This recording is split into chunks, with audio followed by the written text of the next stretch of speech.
和牛のオリンピック鹿児島の会場からお届けしています農業ジャーナリストの小谷あゆみです。ここからは家畜改良センターの入江正和理事長にお話を伺います。よろしくお願いします。よろしくお願いいたします。入江さんは、前回のこの和牛のオリンピックで審査員を務めておられたということですけれども、この和牛のオリンピックどういうことを具体的には審査するんでしょうか。生体審査部門と枝肉審査部門がありまして、で私は枝肉の部門を審査しました。で生体審査におきましては、牛が健康であるか、あるいは肉がたくさんついているのか、脂肪が厚すぎずまた薄すぎずというところで検査をします。審査員の方がね、牛の周りをこう眺めているのは、その外観からもそういう肉の取れる具合が分かるということですか。そうですね。肉がうまくついてるかどうか、脂肪がつきすぎてないかどうかということを評価します。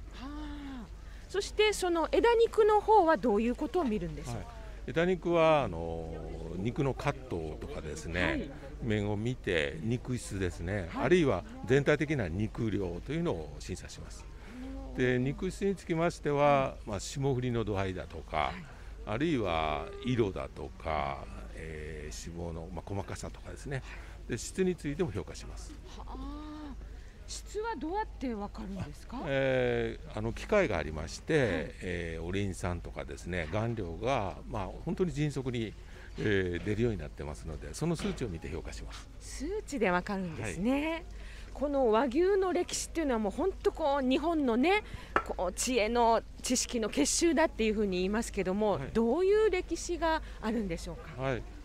従来それこそ弥生時代から、牛はいたんですけども、江戸時代までは一般的に液用ですね、運搬に使ったり、あるいは農耕用に使っていたということですね。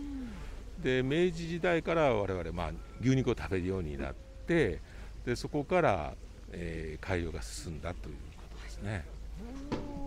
で一般的には昭和の、30年ぐらいまでは、肉液兼用だったんですけども、30年代以降はもうトラクターがどんどん出てきましたので、農耕用の使命を終わりまして、で、肉量肉質の改良に本格的な改良に進んだというのが歴史です。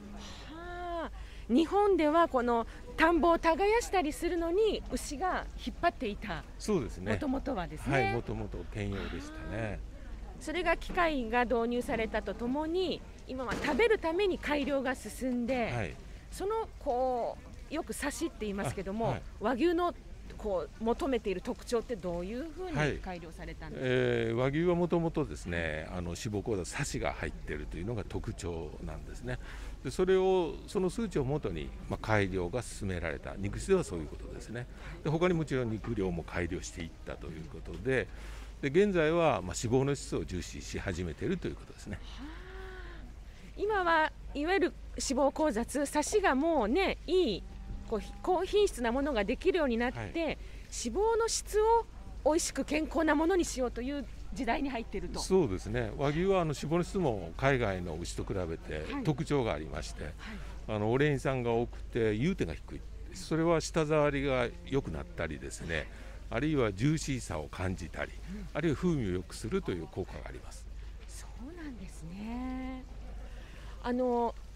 先ほどからですね、後ろの方にね、カメラさん見えますかね、牛をね、生産者の皆さんがね、きれいにシャンプーで洗ってホースでね流してますけども、これはどうしてここまでこんな風にやるんですか。そうですね。もちろん見栄えを良くするためなんですけども、見ていただくと分かるんですけど、非常に牛がおとなしいですよね。例えばアメリカとか欧米だと一般的に放牧されててですね、日本の牛は舎外ですね、畜舎の中で飼ってて、一頭一頭大切に飼うというのが和牛なんですね。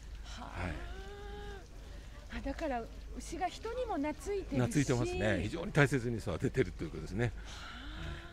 今言われてるアニマルウェルフェアの観点からも、ね、すごくかなってると思います。牛の様子見れば何か関係がわかりますね。そうですね。人間との関係っていうのがね、よくわかると思います。みんななんか名前つけてるんですよね。名前はもちろんあります。はい、個体ごとにちゃんと番号と名前がつけられています。はい、和牛のオリンピック牛舎のエリアからお届けしました。はい、ありがとうございました。ありがとうございました。